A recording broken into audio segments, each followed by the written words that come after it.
The Boston Celtics are going to be just fine. And before you go to my comment section and call me a Celtics glazer, I'm a Hornets fan. So in this situation, when we're talking about the NBA playoffs, I'm as about unbiased as they come because the Hornets haven't sniffed the playoffs for the last 20 years. But this is a Celtics team that has completely dominated the first two games through three quarters. I mean, they have led for 81 minutes of this series, which has been two games. And that is almost 84% of the game time played so far in this series. Back-to-back fourth quarter collapses that were sparked by the Knicks really going on a run at the end of the third quarter. In back-to-back games, not being able to close out quarters, and then just going uncharacteristically ice cold. I mean, speaking of the Hornets, it looks like they're out there chucking threes. But it's really the defending champs. If I'm a Celtics fan, I'm a little worried, but not really. I still have supreme confidence in this series, in us winning this series. And that's because of a few simple reasons. The first is that Jayson Tatum is going to stop playing like the Brick Mamba and turn more into the Black Mamba, right? Kobe's his mentor. He's got to stop doing crap like this. Like, this is the game on the line to go down 0-2 and your solution is a one-legged fadeaway over two people that you decide to pass out of. I mean, what is that? Last night, he finished with 13 points, 14 rebounds, 5 assists, and 3 steals on 5 of 19 shooting from the field, 1 of 5 from 3. The poor shooting continues over from game 1, where, yes, he had 23 points and 16 rebounds, but he also had 4 turnovers, just 6 assists, and was 7 of 23 from the field, 4 of 15 from beyond the arc.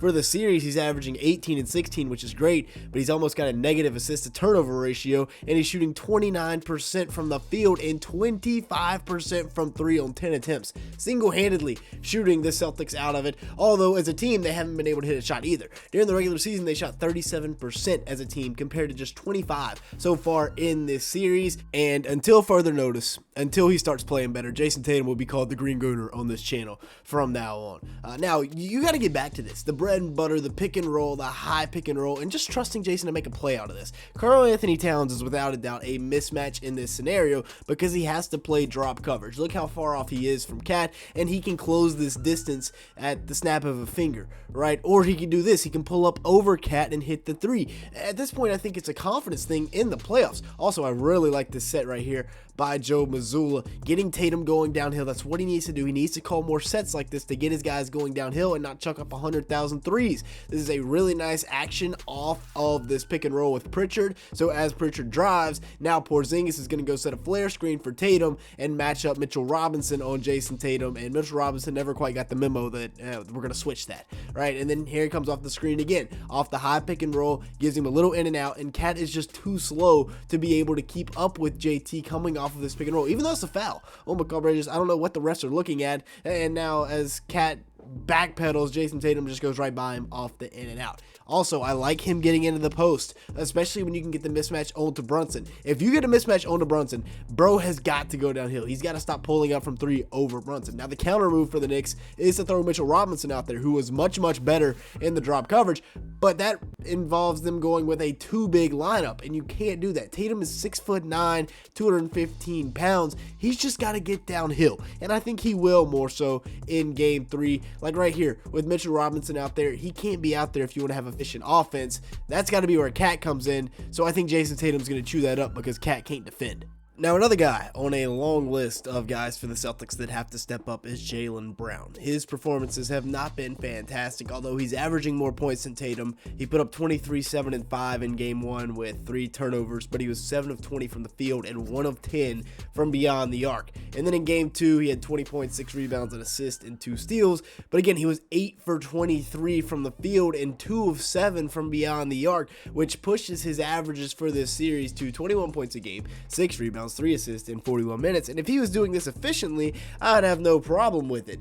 The problem is that he is not doing it efficiently. He's getting downhill. He took over the game for a portion in the second quarter last night, but the dude is shooting 35% from the field and 18% from 3 on 7 attempts. Absolutely atrocious numbers for Jaylen Brown, and this has got to be fixed going forward if the Celtics are going to have a chance to come back from an 0-2 hole in this series. series. Now, if you've made it this far in the video, make sure to hit the like button, leave me a comment down below, and hit that subscribe button. As you can see here, a large majority of the people that watch these videos are not subscribed to the channel. If that's you, go ahead and fix that. And we're going to continue down the list of guys that need to step up. Next up is Derek White, who kind of shot him out of the game last night in the third quarter. He was like 0 for 9 after he went 3 for his first 4 from beyond the arc last night. He's shooting 34% from the field and 30% from 3 on almost 14 attempts per game this series. Yes, he's averaging 19.5 points and 10 rebounds in 42 minutes, but he's got to be better from beyond the arc, because yes, he heated up early in game 2 and then he cooled down in a bad way. On the season, he averaged 16.5 points, 5 boards, 4.5 assists, and was the best 3-point shooter on this team from a catch and shoot perspective, and then he couldn't hit nothing in the second half last night. Kristaps is another guy. I'm about over Kristaps here in New York. I was a big Tingus fan, but he's averaging 13.4 minutes per game because of some mystery illness that he can't be on the floor for. I'm confused. This is the NBA playoffs, dude. You're trying to go back-to-back. If this team doesn't repeat, there's a 99.9% chance that it gets broken up this offseason. As a matter of fact, even if they do repeat, it's probably getting broken up. And you're playing 13 minutes a game in the second round because of a mystery illness. He's probably not going to be a Celtic next year. As for Jrue Holiday, he doesn't get a pass either. Yes, he's shooting 55% from the field, which is great, but 22% from 3? Goodness gracious. The only Celtic that is shooting up to their regular season numbers, even remotely close to those, is Peyton Pritchard, who on the series is averaging 11 points, 3 rebounds, and assist in 23 minutes per game. But he is shooting just 40% from the field. Now, yes, he's shooting 36% from 3 on 7 attempts, which we will take, but it's not great. Al Horford has also been 1 for 10 from beyond the arc. I refuse to believe that the ageless wonder is starting to finally fall off, but yeah, it's happening. Jalen Brunson absolutely put these dudes to bed last night. Same thing he did in game 1.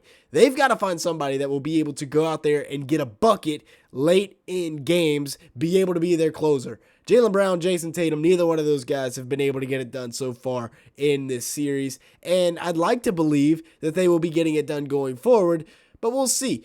Like I said, I still have Celtics. At this point, they got to win in 7 because there's no way they're winning 4 in a row, 3 of which will be in Madison Square Garden. And yes, I've probably pissed off a lot of Knicks fans who have already clicked off this video, but I'm taking Celtics in 7.